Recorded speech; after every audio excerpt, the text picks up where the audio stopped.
حي على الفلاح.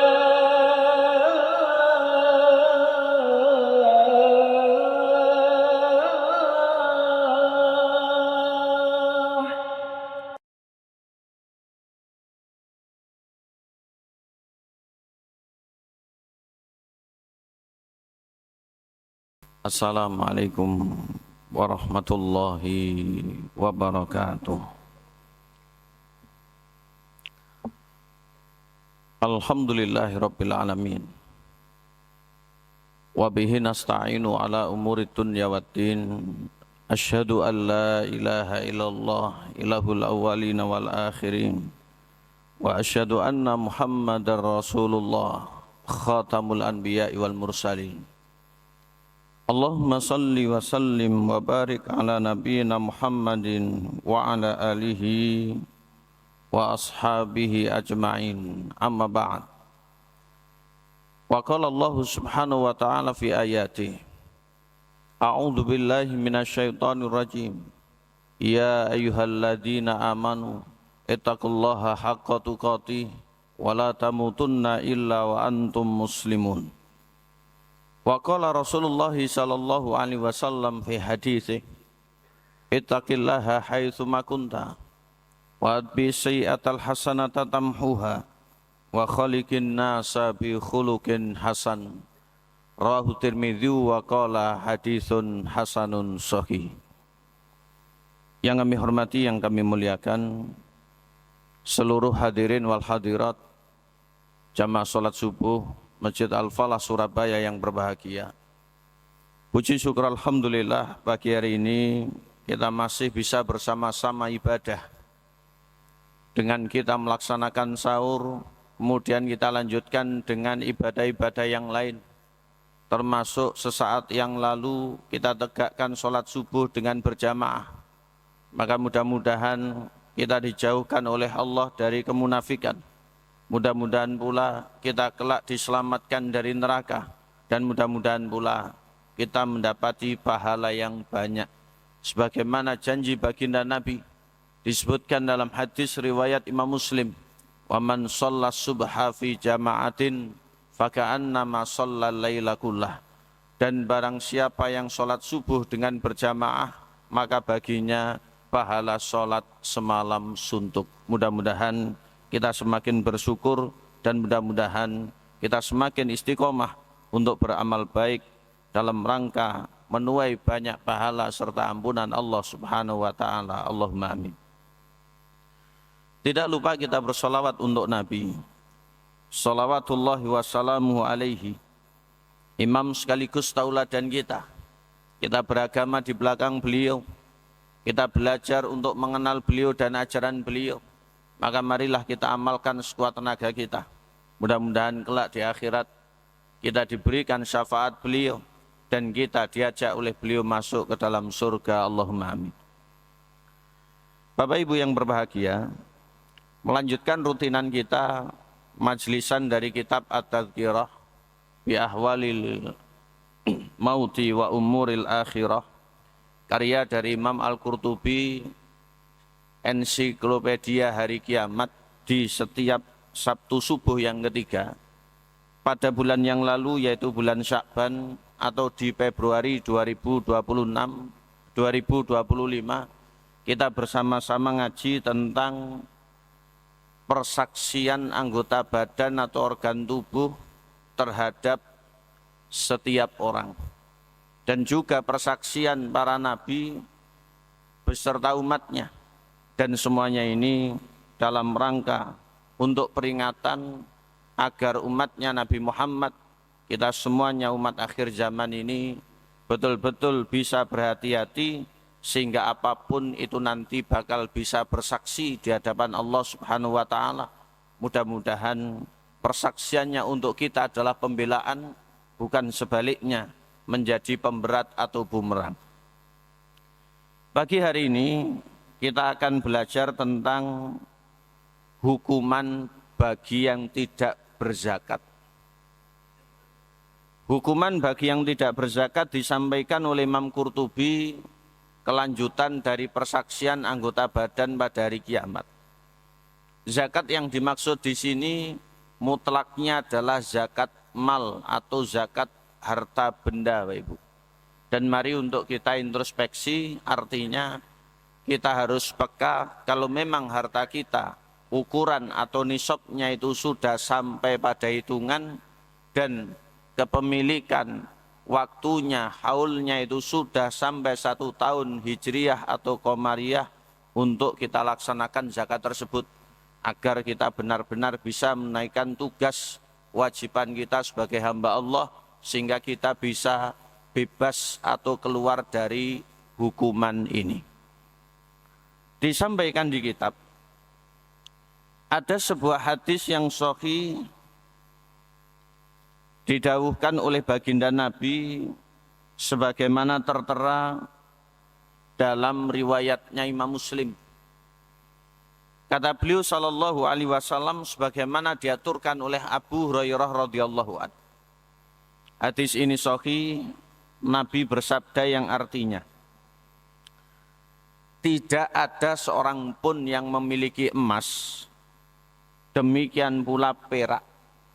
Jadi emas dan perak itu dulu memang sudah ada. Yang tidak menunaikan zakatnya, kecuali pada hari kiamat nanti akan dibuatkan setrika api yang dinyalakan di neraka jahanam. Jadi setrika api itu berasal dari hartanya tersebut berupa emas dan perak dan dipanaskan di neraka jahanam. Lalu digosokkan ke dahi, batuknya yang atas ini ditimpakan setrika yang panas berasal dari hartanya berupa emas dan perak yang dipanaskan di neraka jahanam tersebut. Berikutnya juga digosokkan ke lambungnya. Jadi perutnya ini akan digosok. Kemudian juga punggungnya, gegernya atau belakangnya ini juga akan digosok. Selanjutnya, setiap kali mulai mendingin, setrika tersebut dipanaskan kembali di neraka jahanam yang kadar waktunya seharinya sama dengan 1000 tahun di dunia. Kadar waktunya seharinya sama dengan 1000 tahun di dunia. Sampai Allah memberikan keputusan perkara seluruh makhluk. Lalu orang tersebut melihat jalannya ke surga atau ke neraka. Maka seseorang bertanya, ya Rasulullah, bagaimana dengan unta? Maka beliau sallallahu alaihi wasallam bersabda, tidak pula pemilik unta. Artinya pemilik unta itu juga sama. Yang tidak menunaikan zakatnya, maka pasti pada hari kiamat akan diterlentangkan atau ditidurkan di tempat yang lapang, yang luas. Kemudian unta-untanya yang gemuk, yang besar itu dibariskan. Sampai unta-unta tersebut menginjak-injak dengan kuku-kukunya dan menggigitnya dengan gigi-giginya yang tajam. Tidak ada jeda sedikit pun. Jadi kalau orang punya unta atau rojokoyo, sudah waktunya zakat karena ukuran dan temponya, waktunya itu sampai namun tidak dilaksanakan, nanti hari kiamat untanya besar-besar, punya gigi, menginjak-injak lagi, menggigit-gigit, dan itu terus terjadi. Kemudian seorang sahabat bertanya lagi, wahai Rasulullah, bagaimana dengan pemilik sapi dan kambing? Nah, kalau di Indonesia ini banyak yang punya sapi, banyak pula yang punya kambing. Bagaimana ya Rasul dengan pemilik sapi dan kambing?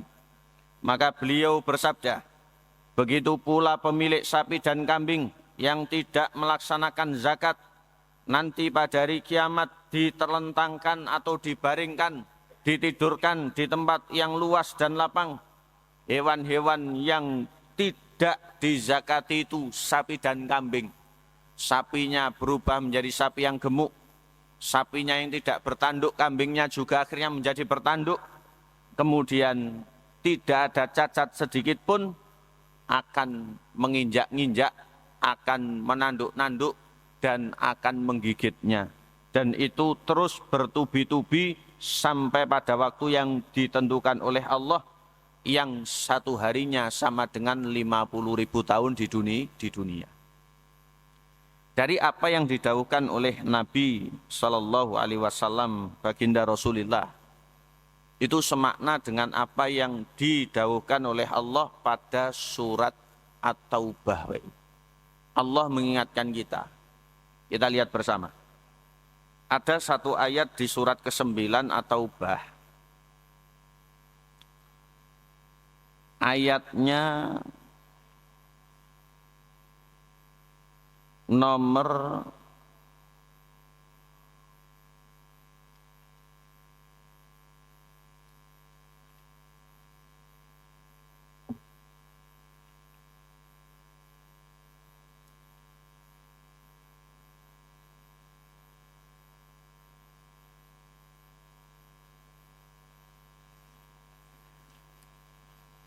34 dan 35. Silakan disimak. Surat At-Taubah, surat yang ke-9, ayatnya nomor 34 dan 35. Allah berfirman, Ya ayyuhalladzina amanu, inna katsiran minal ahbari wa ruhban la ya'kuluna amwalan nasi bil batil wa yasudduna an sabilillah walladzina yaknizuna adz-dzahaba wal fiddata wa la yunfiqunaha fi sabilillah fabashshirhum bi'adzabin alim. Wahai orang-orang yang beriman, sejatinya banyak dari orang alim maupun ahli ibadah, ahli kitab, itu benar-benar memakan harta manusia dengan cara yang batil. Jadi tokoh agama itu ya punya potensi, namanya orang duniawi itu tidak menolak, bisa jadi nilep harta benda umatnya. Dulu ahli ibadah maupun ahli ilmunya, ahli kitab itu seperti itu. Dan mereka menghalang-halangi manusia dari jalan Allah. Sehingga ada yang melanggengkan eksistensinya, tidak mau kehilangan duniawinya, orang itu dihalangi dari kebenaran. Termasuk mereka-mereka ada yang menghalangi umatnya untuk beriman kepada Nabi Muhammad. Ada yang seperti itu. Maka orang-orang yang menyimpan emas dan perak serta tidak menginfakkan atau menzakatinya di jalan Allah, berikan kabar gembira kepada mereka bahwasanya mereka akan mendapatkan azab yang pedih. Sampaikan berita, mereka bakal mendapatkan azab yang pedih. Ayat 35-nya sama dengan hadis Nabi tadi. Yauma yuhma 'alaiha fi nari jahannam fatukwa biha jibahuhum wa junubuhum wa dhuhuruhum hadza ma kanastum li anfusikum fadzuku ma kuntum taknizun. Pada hari ketika emas dan perak hartanya tadi dipanaskan di neraka jahanam, lalu dengan itu disetrika dahi, lambung dan punggung mereka. Kemudian dikatakan kepada mereka, inilah harta bendamu yang selama ini kamu simpan, maka rasakanlah akibat dari yang kamu simpan. Ini firman Allah Subhanahu wa ta'ala. Kemudian muncul pertanyaan, kenapa kok batuk atau dahi, kemudian lambung, kemudian punggung? Dalam kitab Al-Kabair, Bapak Ibu yang berbahagia, Imam Dzahabi menyebutkan di antara dosa besar yang jumlahnya lebih dari 70 itu, salah satunya adalah man'uz zakah, tidak melaksanakan zakat. Jadi orang itu punya sifat pelit, orang itu punya sifat iman yang kebangetan, kalau dia diminta atau diingatkan, itu batuknya mengkeret. Sehingga nanti akan disiksa pada hari kiamat. Kemudian kalau sudah seperti itu, akan makakne atau menghadapkan lambungnya.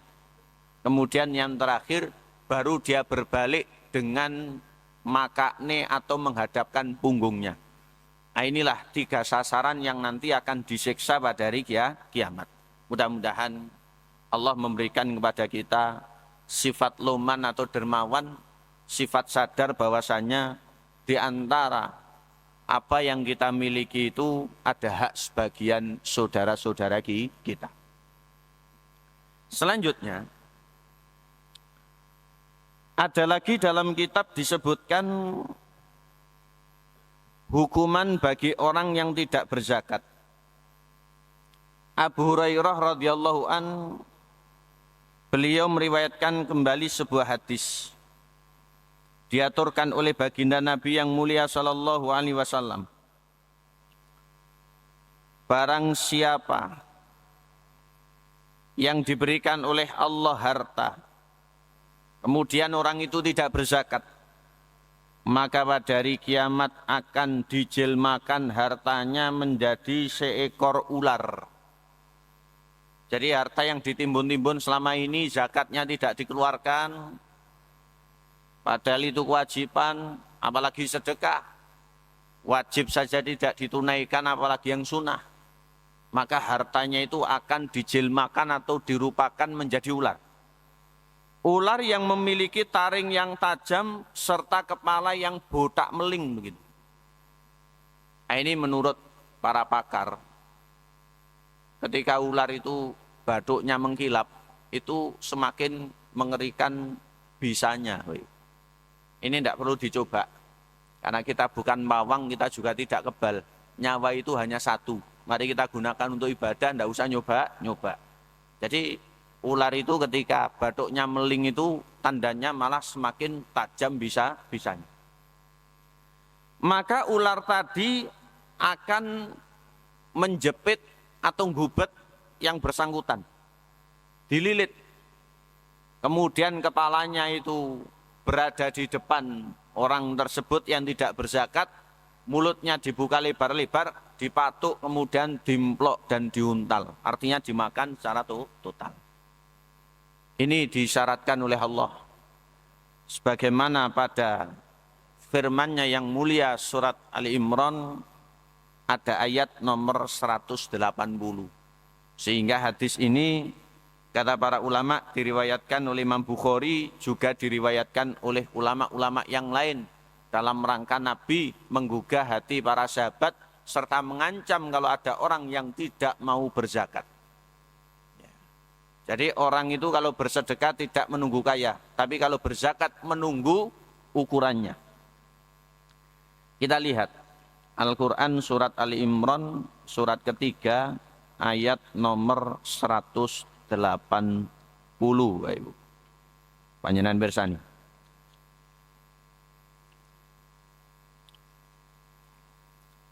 Firman Allah berbunyi, wala yahsabanna alladzina yabkhaluna bima atahumullahu min fadlih huwa khairal lahum bal huwa syarrul lahum sayutawwaquna ma bakhilu bihi yaumal qiyamati walillahi mirathus samawati wal ard wallahu bima ta'maluna khabir.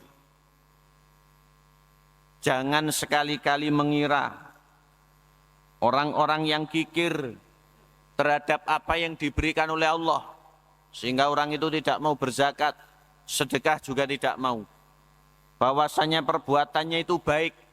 Karena ada orang yang berasumsi semakin medit semakin baik, cara bahasa Jawane ngoten ndang sugih. Tapi ya tidak.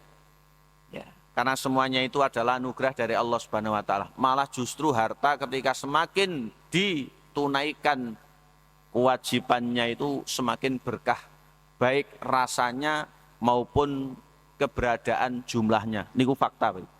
Makanya ketika Nabi bersabda dalam hadis riwayat Imam Muslim, mana kosot sodakotun min malin, tidak ada ceritanya sedekah itu bisa ngurangi atau bahkan menguras harta. Itu mungkin matematika menolak, tapi Nabi mengajak kita berpikir lebih jauh.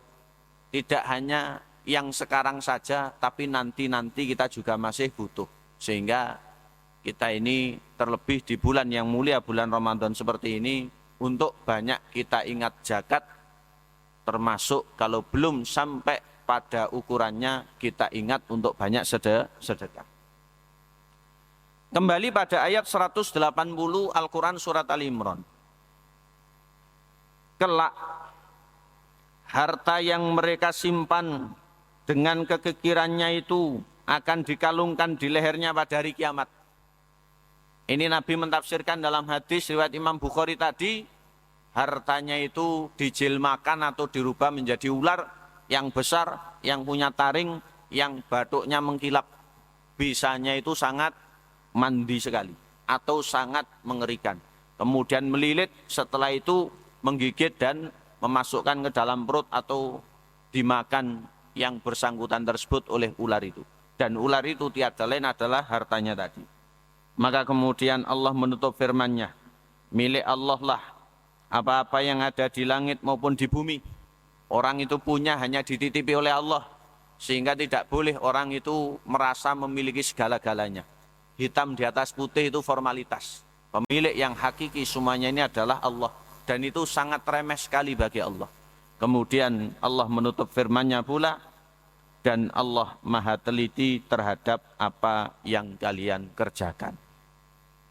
Bapak Ibu yang kami hormati, ketika ancaman ini disampaikan, yaitu hukuman di hari kiamat bagi orang yang tidak berzakat, maka perlu kita ketahui ada sebuah hadis yang lain yang disampaikan oleh Umar bin Khattab, diriwayatkan oleh Imam Ibnu Majah. Kata Umar, baginda Nabi SAW bersabda, artinya mereka tidak mengeluarkan zakat dari harta mereka, sehingga akan tertahan bagi mereka hujan dari langit. Jadi ternyata tidak berzakat itu menyebabkan kemarau bahkan paceklik. Jadi adanya mudarat atau ujian-ujian itu karena sebab dosa manusia sendiri. Sehingga ada orang yang tidak berzakat. Dan kalau saja bukan karena binatang ternak dan tumbuh-tumbuhan, niscaya mereka tidak diberikan hujan. Enten udan itu karena kasih sayang Allah kepada binatang. Mereka itu tidak bersalah, karena di kehidupan itu sebagai objek dimanfaatkan oleh manusia. Demikian pula dengan tumbuh-tumbuhan, sehingga manusia inilah yang mendapati hukum taklif, diwajibkan salah satu kewajiban dasar sebagai rukun Islam, yaitu zakat. Ini diantara ancaman yang ketiga. Yang pertama tadi, nanti bakal dipelindes atau bakal diinjak-injak oleh hartanya yang tidak dizakati. Yang kedua, bakal disetrika dahi, lambung dan punggungnya dengan hartanya yang ditimbun tadi. Dan yang ketiganya, di dunia yang tidak berzakat itu menjadi sebab tertahan atau tidak turun hujan. Untuk melengkapi Bapak Ibu yang berbahagia, agar kita semakin gemar menjadi orang muzaki yang berzakat, atau minimal kita menjadi orang yang mutasodik, gemar untuk bersedekah, maka subjek atau pelakunya niku dapat nopo. Karena selama ini banyak orang bertanya, kita tidak perlu khawatir, namun perlu kita gugah semuanya. Orang yang melakukan amal soleh itu tidak akan pernah disia-siakan oleh Allah. Ini adalah bulannya, ini adalah Ramadan, ini adalah kesempatan. Karena berbagai macam keutamaan termasuk pahala berlipat-lipat itu sudah disediakan oleh Allah. Disampaikan, ketika orang berzakat atau bersedekah, maka yang pertama keutamaannya adalah dia akan mendapatkan rahmat Allah Subhanahu wa ta'ala.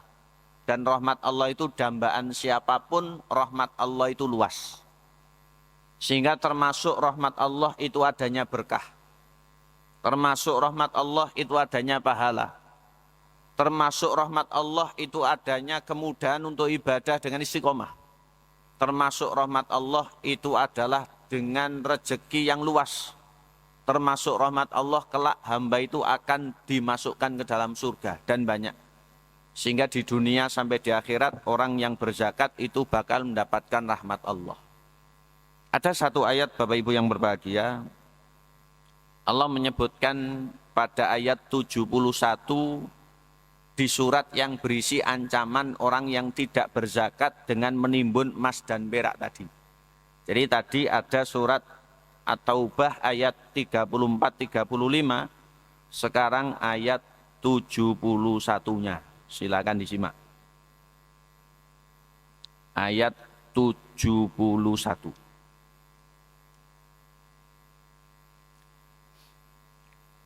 Allah Subhanahu wa taala mendawuhkan, wal mu'minuna wal mu'minatu ba'duhum awliya'u ba'd ya'muruna bil ma'rufi wa yanhauna 'anil munkar wa yuqimuna sholata wa yu'tuna zakata wa yuti'una Allaha wa rasulah ulaika sayarhamuhumullah innallaha azizun hakim.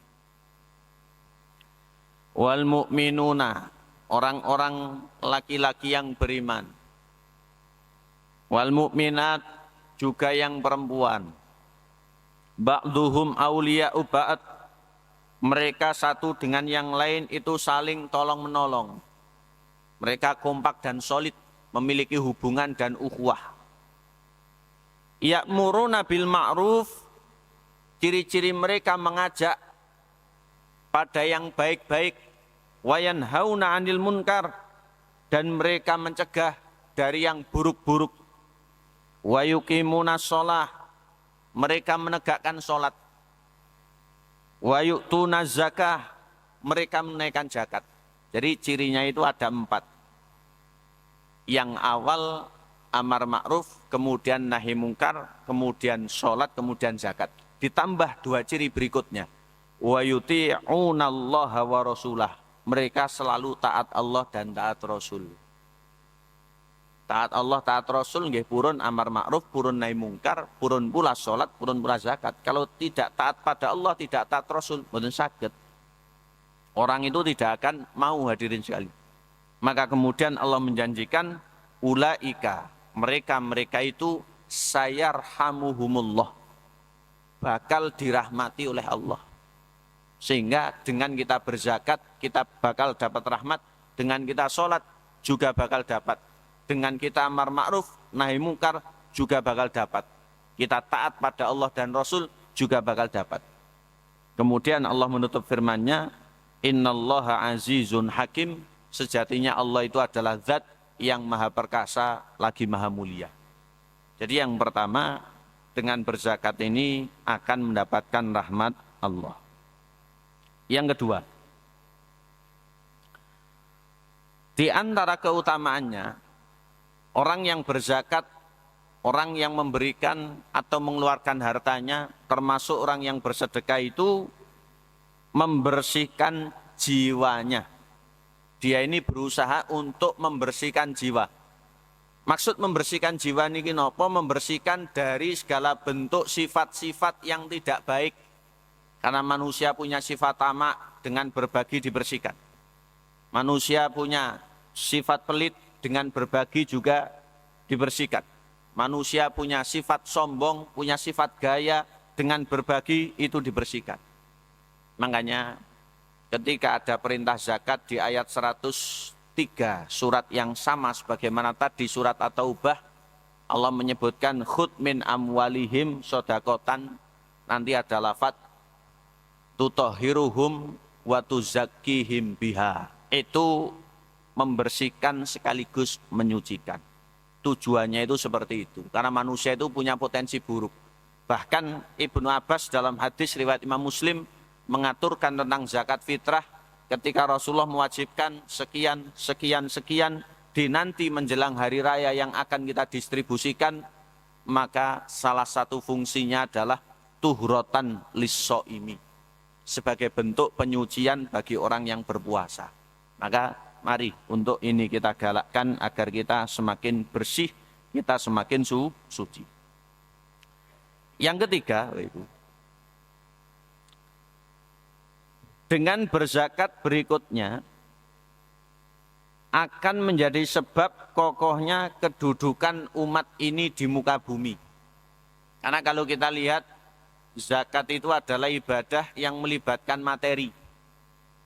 Ibadah yang memberikan kekuatan bagi yang lain. Ibadah yang sifatnya subsidi silang.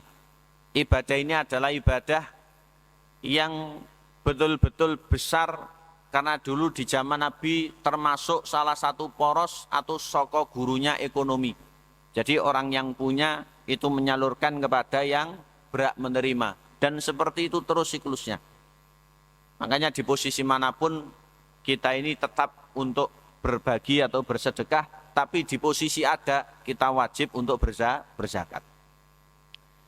Ada satu ayat Al-Quran, Allah menyebutkan pada surat Al-Hajj ayat 41. Bapak Ibu yang kami hormati, silahkan dibuka surat Al-Hajj, surat urutan ke-22, ayat nomor 41. Surat Al-Hajj, ayat nomor 41. Firman Allah berbunyi, alladzina immakannahum fil ardi aqamus sholata wa atauz zakata wa amaru bil ma'rufi wa nahau 'anil munkar walillahi aqibatul umur. Artinya, yaitu orang-orang yang jika kami beri kedudukan di bumi, mereka melaksanakan sholat juga menunaikan zakat. Jadi dengan kedudukannya itu melaksanakan perintah-perintah agama. Sholat 5 waktu ditegakkan, zakat mal ini terus untuk dilangsungkan. Juga mengajak yang baik dan mencegah yang mungkar. Dan kepada Allah lah kembali segala urusan. Dan ini adalah sifat orang-orang yang beriman. Makanya Nabi dulu diberikan oleh Allah aturan zakat, maka beliau melaksanakannya. Kemudian beliau menegakkannya. Beliau mengutus para sahabat ketika berdakwah, selain menyampaikan syahadat, mengajak kepada ketauhidan, memerintahkan untuk sholat, kemudian mengajarkan kepada mereka zakat, dan seperti itu terus. Dan sampai hari kiamat zakat itu tidak bisa ditinggal atau tidak bisa berubah. Mudah-mudahan kita termasuk ahlinya. Selanjutnya, yang keempat di antara keutamaan berikutnya, orang yang berzakat itu sebagaimana disampaikan bakal menjadi ahli surga. Karena di surga itu ada satu pintu yang disebut dengan babu sodakoh, pintu sedekah. Dan sebagaimana orang yang mengamalkan rukun Islam itu dijanjikan masuk ke dalam surga. Maka ada sebuah kisah disebutkan dalam hadis riwayat Imam Bukhari juga Imam Muslim. Kata seorang sahabat, ada sahabat yang datang menghadap Nabi, kemudian matur atau berkata, "Ya Rasulullah, beritahu saya amal-amal yang dapat memasukkan ke dalam surga." Jadi maksud orang ini pertama bertanya ilmu, bertanya agama. Yang kedua ingin beramal. Tidak hanya minta doa kepada Nabi, tapi ingin beramal. Ini diantara fadilahnya ilmu. Yaitu orang yang membuka ilmu itu mendapat pahala. Orang yang belajar dengan bertanya dan menyimak juga mendapat pahala. Dan orang yang dalani orang lain untuk mendapatkan akses ilmu atau pengetahuan itu juga dapat pahala. Sehingga kalau orang mengamalkan ini, selain Nabi yang dapat pahala, sahabat tadi yang bertanya itu dapat pahala. Karena dia yang menjadi kunci munculnya sabda Nabi. Akhirnya Nabi SAW bersabda kepadanya. Kata beliau, beribadalah kepada Allah tidak menyekutukannya. Kemudian dirikanlah sholat, tunaikanlah zakat, dan sambunglah tali silaturahim. Hadis riwayat Imam Bukhari dan Imam Muslim. Kemudian yang terakhirnya, puncaknya yang kelima, dengan berzakat maka akan hilang kejelekan harta. Karena harta itu walaupun sudah berusaha untuk kita cari dengan jalan yang baik, tapi akan ada saja sesuatu yang tidak sengaja itu nyamper. Oleh karena itu dengan berzakat mudah-mudahan Allah semakin meridhoi kita, dan kelak Allah Subhanahu wa taala memasukkan kita ke dalam surga, menjauhkan ancaman hukuman terhadap mereka-mereka yang tidak menunaikannya. Demikian yang bisa kami sampaikan. Mudah-mudahan majelis kita ini menjadi majelis yang diberkahi, sekaligus majelis yang bermanfaat. Selamat untuk menjalankan ibadah puasa, selamat untuk kita menjalankan ibadah Ramadan. Mudah-mudahan kemudahan dari Allah senantiasa menyertai kita. Aku lu qouli hadza walhamdulillahirabbil alamin. Subhanakallahumma bihamdika asyhadu an la ilaha illa anta astaghfiruka wa atubu ilaik. Wa akhiran, tsumma assalamu alaikum warahmatullahi wabarakatuh.